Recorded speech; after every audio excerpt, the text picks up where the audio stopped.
नमस्कार।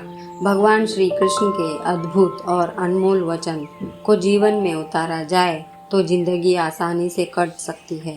तो आइए जानते हैं भगवान श्री कृष्ण के अनमोल वचन। जीवन में बिना किसी कर्म को किए किसी फल की आशा करना इंसान की सबसे बड़ी भूल होती है।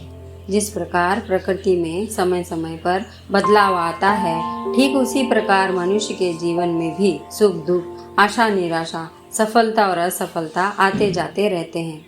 हर मनुष्य को अपने ईश्वर पर अटूट आस्था होनी चाहिए। समय से पहले और भाग्य से अधिक कभी किसी को कुछ नहीं मिलता है।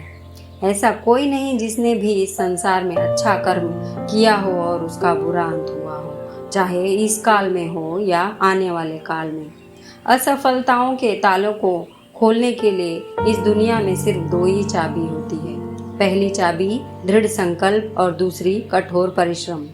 जिसे तुम अपना समझकर मग्न हो रहे हो, बस यही प्रसन्नता तुम्हारे दुखों का कारण है। जो होने वाला है वो होकर ही रहता है और जो नहीं होने वाला है वह कभी नहीं होता। ऐसा निश्चय जिनकी बुद्धि में होता है उन्हें चिंता कभी नहीं सताती। कोई भी मनुष्य जन्म से ही महान नहीं होता।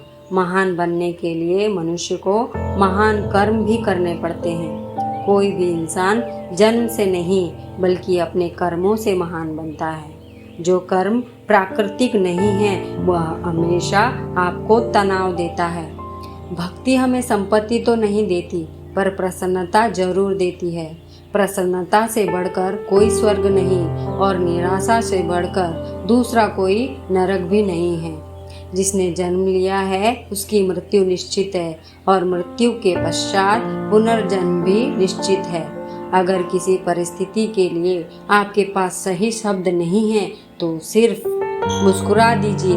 शब्द उलझा सकते हैं पर मुस्कुराहट हमेशा काम कर जाती है। मनुष्य अपने विश्वास से निर्मित होता है। जैसा वह विश्वास करता है वैसा वह बन जाता है। जो कोई भी जिस किसी भी देवता की पूजा विश्वास के साथ करने की इच्छा रखता है, मैं उसका विश्वास उसी देवता में दृढ़ कर देता हूँ।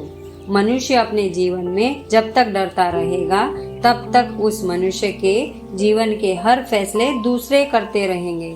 मनुष्य को इस बात का घमंड नहीं होना चाहिए कि उसे जीवन में किसी की भी आवश्यकता नहीं पड़ेगी और इस बात की गलतफहमी भी नहीं होनी चाहिए कि उसकी जरूरत हर किसी को होगी। भगवद गीता में लिखा है, जिस समय कोई समस्या जन्म लेती है उसके साथ उसका समाधान भी जन्म लेता है। धन्यवाद।